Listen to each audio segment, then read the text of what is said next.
ажлынхын хөтөлбөр онцлог зочны хэсгээр үргэлжилж байна. Өнөөдөр манай студид олон улс судлаач доктор Инхбат ирсэн байна. Шинжлэх ухааны технологийн их сургуулийн багш.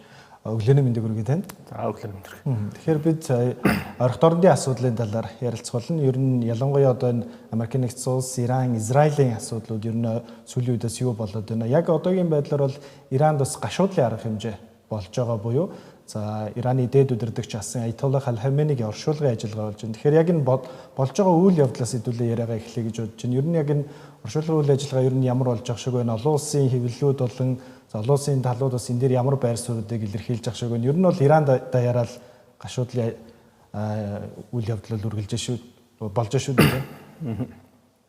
Яг өнгөрсөн одоо нэг дайн болоод нэг 4 сарын хугацаа өнгөрлөө шүү дээ тийм ээ. За энэ хугацаанд бол мэдээ дайны ихний өдрүүдэд Ираны дээд удирдагч бол амнасаа бол алдсан. За түүнийг хизээ оршуулах вэ гэдэг бол бас дэлхийн олон нийтийн анхааралд бол бас нэлээд байсан. За дайны ихний нэг 2-3 сарын нөхцөл байдлыг харах юм бол ер нь оршуулах боломж бол оршуулгын ёслолын ажиллагааг зохион байгуулах боломж бол бас Ираны талд бол үндсэндээ олдоогүй гэж хэлж болно. Яагаад гэвэл бол Америк болоод Израилийн агаарын цохилтууд бол одоо ээлж дараалал өгч байсан учраас тэр дундаа Израилийн одоо хүчнүүд бол Ираны хувьсгалт гавард болоод Ираны шашны дээд удирдагчдын ойрын удирдагчдыг одоо онцгойлон одоо хөнөөх энэ цохилтуудаа бол үргэлжлүүлж байсан учраас бол бас одоо энэ оршуулгын ажиллагаа ёслолыг одоо зохион байгуулах боломж бол олдог баг. Хоёрдугаарт Ираны дээд удирдагчийг залгамжлагч Аятоллах Хаменегийн хүү Хусейн байна. За тэр улс ер нь бас нэлээд хүн шархагдсан. Олонний өмнө бол гарахгүй бас удсан. За тэр хүний одоо бие тэнхээ бол бас тэнхрэх энэ тал руугаа бол орлоо. За хоёрт нь бол мэдээж бол энэ инхийн гэрээ 60 хоногийн гал зогсоох түр гэрээ бол байгуулагдсан. За энэ боломжийг ашиглаад Ираны одоо төр засгийн газар бол одоо шашны дээд удирдагчийг одоо тойрдог тэр одоо төр барьж байгаа тэр хэсэг бол энэ ёслолын ажиллагааг бас томоохон ялалт улс төрийн зорилгоор одоо бас ашиглаж за мөн Ираны одоо олон улсын нэр хүндийг одоо дахин өргөх за дэлхийн анхаарлын төвд Ираныг дахин авчрах энэ зорилгоор бол энэ ажиллагааг зохион байгуулж байна. За ёслолын ажиллагаанд бол одоо миний санаж байгаа бол Пакистаны ерөнхий сайд бас оролцож байгаа шиг байна. Тэгээд энэ бүгдөөс ингээ харахаар бол ер нь бас олон улсын төлөөлөгчд за энэ улсууд бол бас энд бол өөрийн төлөөлөгчдийг бол одоо илгээж байгаа. Эндээс харахаар бол бас олон улс дипломат арга хэмжээний хувьд бол энэ бас Иранд оноо авчрах ийм үйл ажиллагаа гэж ингэж бол харж байна. За талууд одоо 8 дугаар сарын дунд үе хүртэл бол ер нь бол инхийн хилэлцээр төрнэ гэдэг бол 14 заал бүхий санамж бичигт гарын үсэг зурчихсан байгаа тийм. Тэгэхээр энэ санамж бичгийг хэрэгжүүлэх үйл явц ер нь хэрхэн яаж өрнөх бол яг энэ санамж бичгийн заалтууд ер нь бодит байдалтай хэрхэн яаж нийцэж байгаа та судлаачийн байр суурь илэрхийлвэл. За нэг 14 зүйлтэй санамж бичиг бол байна. Гарын үсэг бол зурсан. За энэ санамж бичгийн үндсэн гол заалт нь бол үндсэндээ 5 гол заалттай бол байгаа. Нэгдүгээр ормон зүйн хоолойг нээх. За хоёрт хэдийн чамд зарцсан Ираны хөрөнгүүдийг одоо буцааж болгох. За Ираны сэргээн босголтын ажлыг одоо эхлүүлэх. За мөн одоо Ираныг тойрсон Америкийн тэнгисийн зэргийн бүсэлтийг одоо сулруулах. За ормон зүйн хоолойг олон улсын онгоц чөлөөтэй нэвтрэх. За гэвч бол одоо ингээ харахаар бол хоёр тал аль аль нь бол энэ 14 гэрээний заалтыг бол өөр өөрөөр бол тайлбарлаж байгаа жишээтэй. За Ираны хувьсгалт гавардын хэвлэлийн мэдээлэлээс бол энэ гэрээнд гар үсэг зурсан үйл явдлууд Америкийн нэгдсэн улс ялгагдлаа үлэмж зөвшөөрлөө гэж шууд тайлбарлаж байгаа жишээтэй тийм. За тэгэхээр энэ хоёр тал бол ойлголцол хараахан болоогүй байна. За ямар ч гэсэн 60-ны хугацаанд бол үндсэндээ бол гал зогсоолоо. За энэ хугацаанд бол цаашлаад инхийн хилцээрд хүрэх ёстой. За зүгээр биний таамаглаж байгаа бол дахиад 60 хоногийн хугацаа бол авах бах. Ингэж бол дахиад явах бах. Тэрнээс шууд энэ 60 хоногийн хугацаанд дотор бол шууд инхийн хилцээрд гар үсэг зурчин гэж одоогийн байдлаар харахад арай өөр бол тэгж бол харагдахгүй байна л да. Хоёрдугаар юу вэ гэхээр энэ гэрээ бол ганцхан Америк Ираны хоорондох гэрээ бол биш. Энд бол одоо гол тоглогчдын нэг одоо хамгийн чухал үүрэгтэй Израиль улс энийг хэрхэн яаж хүлээж авч байгаа гэдэг хамгийн чухал. За Израиль улс бол энэ гэрээг бол хүлээн зөвшөөрөхгүй. Энэ бол Израилаас одоо ангид ийм зүйл гэж янз бүрийн байдлаар бол мэдгэж явах жишээтэй. За Израиль улс одоо Ливанд явуулж байгаа зэргийн ажиллагаа бол энд бол хамаарахгүй гэж ингэж мэдгэж байгаа жишээтэй. Тэгэхээр энэ дээр бол аль алинд нь тийм ойлголтын зөрүү бол байгаа тийм. Ираны дээд удирдагч гэдэг бол тэр хүний эрх мэдэл бол зөвхөн Иран улс даяар бол үйлчлэхгүй.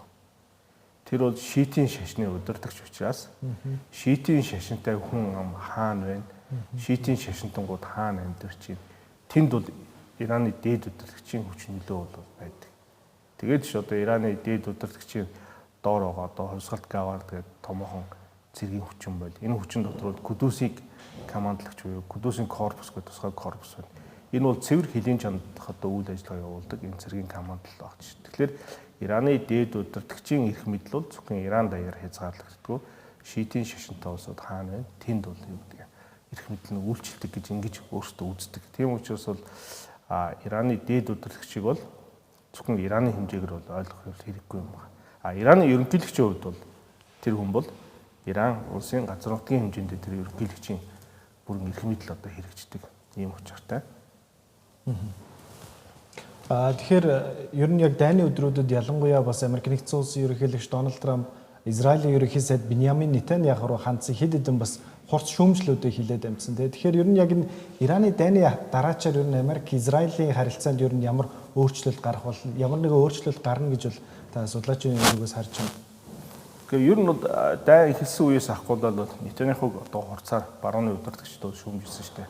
За Франц, за Итали гэдэг одоо Европын холбооны удирдагчдод Нетаньяхуг нэлээд шүүмжилсэн. За энэ дай эхлэхэд бол мэдээж Европын улс орнууд энэ бол ерөөсөө огт оролцоогүй. Америк нэгдсэн улс Европын холбоотнуудын энэ дайнд одоо дэмжлэг үзүүлэхийг удаа дараалан урайсан бол тэндээс бол ямар нэгэн томоохон дэмжлэгүүд хараахан бол байхгүй. За Их Британи бол өөрийн цэргийн бааз ашиглуулсан баг. За өөрөөр бол дэмжлэгүүд үндсэндээ бол байхгүй. За тэгэхээр бол энд бол бас үл ойлголцол бол байна. За мэдээж Америкийн одоо дундаа арчсан намынхан бол одоо Нетаньяхугийн үйл ажиллагааг бол нэлээд хурцаар бол шүүмжилсэн. За тэр дундаа Дональд Трамп энэ чинь дан эхлээд 3 сар болоход Америкийн татвар төлөвчдийн 40 тэрбум долларыг бол одоо хэлсгэлээ. Тэгээ энэ бол Америкт ямар давуу тал авч байгаа тийм. Энэ ямар ашигтай юм бэ гэдэг ийм асуудлыг бол одоо өсгөж гаргаж тавьж явах жишээтэй.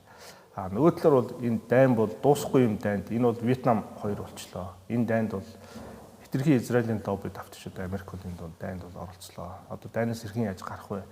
Зүг гарцыг яаж олох вэ гэдэг асуудал одоо бас хүн дээр тавьж явах шил байна л та. Тэгээ ямар ч үс ингийн хилцэр бол байгууллагдлаа. За сүүлийн үед бол Дональд Трамп болоод Биньямин Нетаньяху хоёрын хооронд бол биенийхээ хурцаар шүүмжлэх ийм хандлага өнгөс бол нэлээд харагдсан. Ялангуяа тэр технологийн уулзалтан дээр бол Америкийн ерөнхийлөгч Трамп бол одоо Нетаньяхуг бас нэлээд шүүмжилсэн. Одоо над Левант ч одоо баг байш үлдэхгүй боллоо штэ. Гэж ингэж одоо шүүмжилж явах жишээтэй тийм үү. Ер нь бол Ливан ойролт орнуудын тэр Палестины бүс нутагтаар бол одоо хүмүүнлэгийн гамшиг гэдэг юм бол ерөнхийдөө бол нүүлээ тийм ээ. Дэлхийн олон улсын байгууллагууд бас энд анхаарлаа хандууллаа. Израилийн явуулж. За Израилийн дотоод ч гэсэн бол юу гэдэг бас энэ дайныг шүүмжилсэн.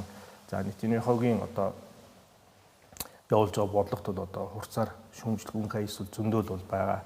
Нетаньяхугийн өөрийнх нь одоо юу гэдэг авилгал хээл хавуултай холбоотой хэрэгүүд бол хүртэл шүүхтэр бол одоо ингээд зарцаагдсан хэвээрээ бол байгаа. Дуудахгүй байгаа. Энэ улс оронд бол онцгой нөхцөл байдал үүсэх учраас бол түүний асуудлууд бол хойш нь тавигдсан. Иймэрхүү улс төрийн асуудал бол байна. За миний санаж байгаагаар бол Английн ерөнхий сайд байсан Тони Блэр бол Нетаньяхуг маш хурцаар шүүмжилсэн шүү дээ. Энэ хүн өөрийнхөө улс төрийн карьерийг устгахын тулд одоо юу гэдэг ийм ажиллагаа уртсахын тулд энэ ажиллагааг бол явуулж байна ч гэдэг юм уу. Иймэрхүү өнцгөр одоо тайлбарлаж байгаа юм бол би. За гэхдээ Израилийн олон нийт бол одоо юу гэдэг ерөнхий сайдынхаа явуулж байгаа энэ бодлого үйл ажиллагааг бол дийлэнх олон нь бол үндсэндээ бол дэмжиж байгаа. Өөрөөр хэлбэл Израиль улс тусгаар тогтнохын тулд тусгаар тогтносон аюулгүй байдлаа хангахын тулд Израилийн иргэд бол юу гэдгийг аюулгүй амьдрахын тулд энэ Хамас, Хизбуллах энэ бүлэглүүдийг цооноос нь санхүүжүүлээд байгаа энэ Ираны дэглэмийг одоо юу гэдгийг дарах ёстой гэдэг ийм байр суурийг байнга л илэрхийлж байгаа. За нөгөө талаар бол Америкийн нэгдсэн улс болоод одоо Израилийн холбоотнууд бол одоо Ираныг бол бас хитрхи одоо дутуу үнэлсэн юм шиг бол юм хандлага бол сайн таны байдлаар харагдлаа л тийм үү. Иран бол Ирак биш. Иракаас хэд дахин том газар нутагтай. Ирак 20 сая хүнтэй бол Иран 90 сая хүнтэй тийм үү. За тэгээ Ираныг дотроос нь задлах, за Иранд одоо хуурай замаар зэрэг оруулах гэдэг янз бүрийн хөлбөрүүд бол үндсэндээ бол яригдчих. За одоо ч гэсэн одоо юу гэдэг өчтөр уулчтрахын гэдэг ч юм бол Курдийн тусгай хүчнүүд бол Ираны хувьсгал гаварттай одоо мөргөлдсөн ийм асуудлууд бол гарч байна. За тэр бол мэдээж бол Иран дахь биш, Ирак дахь Курдийн одоо автономт тойргийн тэнд Курдийн одоо бас зэвсэг төвчнүүд бол бий. За эдгээр бол одоо бас Ираны хил рүү орж ирэх халдлага үүдэх, за тусгалт кавартай хамт одоо мөргөлдөх ийм хандлага бол үндсэндээ бол гарч байна. За тэгэхээр энд бол одоо юу гэдэг би бас юм томоохон цэргийн ажиллагаа явагдахад бол бас арай эртөө он болов гэж бодож байгаа. Та түрүүн бас ярианыхаа дунд дурдлаа Ираны бас сэргээн босголтын талаар. Тэгэхээр бас сэргээн босголтын талаар бас 300 тэрбум долларын одоо хөгжлийн юм хөрөнгө оруулалтын сан бас бий болох талаар бас мэдээллүүд явж ирсэн. Тэгэхээр энэ нөхцөл ямар хөө бол энэ эргээд одоо Иран улсад цаашдаа хэр одоо сэргэлт болох бол. Тийм. Яг нь тэр 14 зүйлтийн гэрээний нэг том чухал заал нь Иранын сэргээн босголтын асуудал. 300 тэрбум долларыг одоо Иранд хөрөнгө оруулалт хийж сэргээн босгох. За ер нь бол Тегеран хотын төв бол үндсэндээ бол Газын зургаас ялгахдаггүй болсон гэдэг юм бол яригдчих. За тэгээд Америкийн нэгдсэн улс болоод Израилийн тусгай орчин бол нийтдээ Ираны 1200 орчим одоо төрийн болоод цэргийн объектуудад одоо цохилт өгдөгдөрийг бол устгасан гэдгээ бол мэдэгдэж байгаа. Тэгэхээр бол 20 сая хүнтэй хотод 1000 гаруй одоо томоохон барилга байш устжээ л гэсэн үг шүү дээ, тийм ээ. За тэгтээ бол Тегеран хотод бол амьдрал бол одоо хэм үргэлжилж байна. За тэгтээ гэрээний хамгийн чухал заалт нь бол энэ сэргээн босголт бол одоохондоо бол биш 90-бэрээ. Одоо ерөөсөө хамгийн чухал заалт бол тэр ормозын хоолойг чөлөөлөх. Ормозын хоолойгоор одоо юу гэдгийг нефтийн танкерүүд болоод одоо худалдааны хөлгөө онгоцыг чөлөөтэй зорчдог л байх хэрэгтэй. За энэ дээр бол бас үл ойлголцлууд бол байна. Сингапурын худалдааны онгоцонд бол одоо бас Ираны талаас бол товтлсон шүү дээ. Товтлжуулаад тэрийг бас сониолоо. Тэгээд энэ хоолой дээр бол одоо юу гэдгийг хэн инхийг сахиулах юм бэ гэдэг асуудал бол одоо яригдж байна. За энийг бол хэрхэн яаж чөлөөлөх вэ гэдэг бол Иран бол хуучин шигээ бол ингэж явахгүй. Энд бол одоо нэвтэрч байгаа бол татварууд л. За хоёрт Ираны зааж өгсөн одоо координатор маршрутаар бол одоо хөлөг онгоцууд одоо нэвтэрнэ гэдгийг бол хэлж байгаа. За Америкийн нэгдсэн улс энийг бол бас арай өөрөөр ойлгож байна. За Иран бас өөрөөр ойлгож байна. За энэ булангийн орнуудад бол бас нөхцөл байдал нэлээд хүнд тийм ээ. Булангийн орнууд ч юм бол ер нь бол нефтийн гэдэг үеэсээ бол бид нар бол гарчлаа. Одоо бид нар бол хөрөнгө оруулалт аялал жуулчлал. За тэр дундаа бол одоо юу гэдэг интернетийн хаб тийм ээ. Технологийн одоо гол төв болох энэ шатлууга орлоо гэдэг бол мэдэгдээд ингээд ажиллаж яасан. Гэтэл бол одоо энэ дайнаас болоод тэр хөрөнгө оруулалтууд бол үндсэндээ бол зогссон. Дубайн одоо супермолууд тэр аялал жуулчлалын одоо юунууд бол өнхөндөө бол зогссон. За гэхдээ бол Сауди Арабын нэгдсэн Эмират улс чинь бас нөгөө хоолойг ашиглах, нөгөө болон руу одоо гарах, улаан тэнгис рүү одоо гарах ч гэдэг юм уу, ийм арга замууд бол бас ажиллана л да. Ярилцлагын төгсөлд танаас асуухад ер нь ормозын хоолойноос гадна нусан замын тээвэрлэлтийн choke point буюу бомблолтын цэгүүд бол ер нь хэд хэдэн цэгүүд байдаг гэж үздэг. Тэгэхээр ер нь олон улсын харилцаан дээр ер нь цаашдаа энэ Иран болон Америкийн нэгдсэн улс Израилийн үүсэж байгаа асуудлын дараачаар энэ тээвэрлэлтийн энэ чухал цэгүүдийг ер нь хэрхэн яаж харж үзэх бол энэ дээр ямар нэгэн одоо өөрчлөлт гарах болов. Та энэ дээрээс юу гэж байна? Энэ дээр бол зөвхөн миний харж байгаагаар томоохон өөрчлөлт бол гарахгүй байна. Ер нь бол дэлхийн дүүхийг ингээ харахаар хин худалдааг хэмжээнд тэр л одоо дэлхийн хамгийн супер гүрэн л байж байгаа. 13 дугаар зуунд монголчууд торооны замыг бол хэмжээсэн. Өөрөөр 13 дугаар зууны үеийн одоо торооны зам гэдэг нь өнөөгийн ормозын хоолой гэсэн үг. Тэрийг монголчууд хэмжээсэн учраас бол дэлхийн эзэнт гүрэн болсон. Өнөөдөр ялгаа байхгүй дэлхийн далай тэнгисийн том портууд худалдааны гол зангилаа усан тээврүүдийг хэн хэмжээнэ гэхээр бол дийлэнх нь бол Америкийн нэгдсэн улсын хяналтанд л бол байгаа. Тэгэхээр энэ хяналт бол цаашаа үргэлжлэх баг. Тэгээ энэ дээр хэрхэн яад одоо тохирох вэ гэдэг асуудал бол байгаа. За гэхдээ энэ бол одоо тийм хурдан хугацаанд бол биелэгдэхгүй баг. Одоо Иран, Америкийн болоод Израилийн асуудлын харахад энэ бол одоо түр хугацаанд гал зогссон, дахиад ширүүсч магадгүй, дахиад нэг 2-3 жил одоо ингээд нэг тийм унтаа байдалд орж магадгүй. Тэгтээ бол маргаан бол дуусахгүй. Тэгэхээр бидний урилгыг хүлээн авч ярилцсан танд баярлалаа. За баярлалаа. Тэгэхээр үзэгчдээ бид ойрхон дорнодын асуудал буюу ер нь Иран, Израиль, Ираны хооронд явагдаж байгаа инхий хэлэлцээрийн талаарх мэдээллийг судлаачийн байр суурийг та бүхэнд үргэлжлүүлээд та бүхэн анхаарах 3 тоо буланг бол хүргэхээр студид Совда ажиллаж байна. Өглөөний мэндийг хүргэе Совда. Өглөөний мэндийг хүргэе. За тэгэхээр миний онцолж байгаа хамгийн ихний тоо гэвэл 250 гэдэг тоо.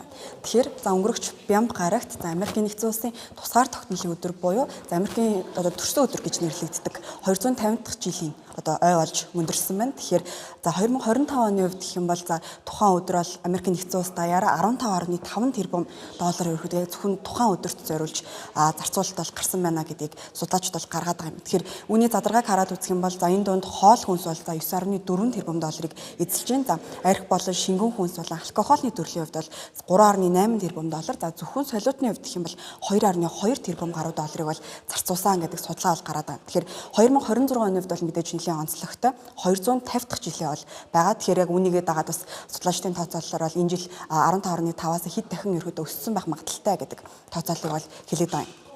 Тэгэхээр Филадельфия хот бол за энэ баярын хамгийн том ашиг хүртэгчийн хувьд бол 2026 онд бол болохоор байна. Тэгэхээр 2026 оны аялал жуулчлал тухайн хотод 1.3-аас 2.5 тэрбум долларын цэвэр эдийн засгийн нөлөө үзүүлнэ гэж бол судлаачид бол үзээд байгаа. Тэгэхээр хот бол өөрөө 620 сая долларыг бол зарцуулна гэдгийг бол хэлээд байгаа бөгөөд за Вашингтон хотын хувьд бол за жуулчны захиалга өмнөх оноос 8.1-ээр бол өссөн. За өдрийн дундаж үн бол 137% өссөн.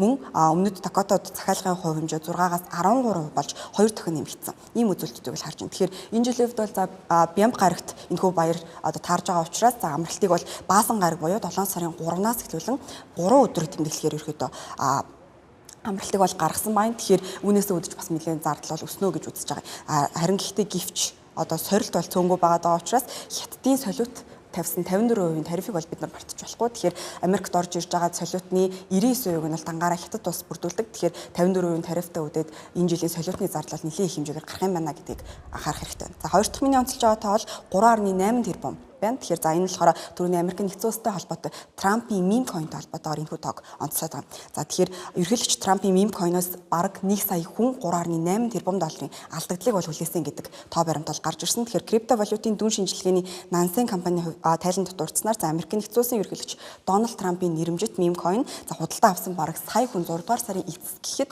381 тэрбум долларын хохирлыг хүлээсэн гэдгийг аль биесээр зарлаад байгаа. Тэгэхээр 148 саяас за 988,905 буюу за 3 худалдаа авагчийн 2 нь алдагдал хүлээсэн. Ийм тоо баримтыг бол харж байна. Тэгэхээр өмнөдөө зэрэгцээгээр за Трамп өөрөө мем койноос 636 сая долларын орлого олсныг жилийн санхүүгийн мэдээлэлт бас зарсан байна. Тэгэхээр тэрээр бол 2025 онд 2.2 тэрбум гаруй долларын орлогыг одоо бүрдүүлж байгаа бас томоохон хэсэг бол энэ хүү хэсэг бол тарж байна гэсэн үг. За тэгэхээр 3 дахь миний онцлж байгаа тоо бол за 111 байгаа. Тэгэхээр тодруулах юм бол за Goldman Sachs 111-ийн хэлцэлт зөвлөж за EMA буюу за ойрхот орнууд болон Европ, за Африкийн бүсийн орнуудын хэлтслийн үнцний 44%-ийг бол дангаараа бүрдүүлж байгаа ийм тоо баримттай. Тэгэхээр энэ нь өмнөх жилийн 42%-аас өссөн бөгөөд 2018 оноос одоо хамгийн өндөр үзүүлэлт болоод байгаа гэсэн. Тэгэхээр энэ бүхэн за тухайн бүс нутгийн энэхүү хэлтслийн зах зээл ер бусын хурцтай сэргсний үр дүн гэж мэргэжлүүд бол онцлоод байна. Тэгэхээр тухайн бүсийн нийт хэлтслийн дүн эхний 6 сарын байдлаар 676 тэрбум доллар болж за өмнөх оны мөн үеэс 2 дахин нэмэгдсэн 19 жилийн бас дээд амжилтад тогтоосон ийм тоо үзүүлэлт бол харагдаж байна. Тэгэхээр Goldman-ы давуу талын ялангуяа томоохон хэлтсүүд бол тод илрээд байгаа бөгөөд тэрээр за одоо бүсийн 20 томоохон хэлтслийн 15-д оролцсон бөгөөд за түүний гол өрсөлдөгч болох за JP Morgan 13-ыг оролцсон. Ийм үзүүлэлтүүдийг олон өдөр онцлоод байна.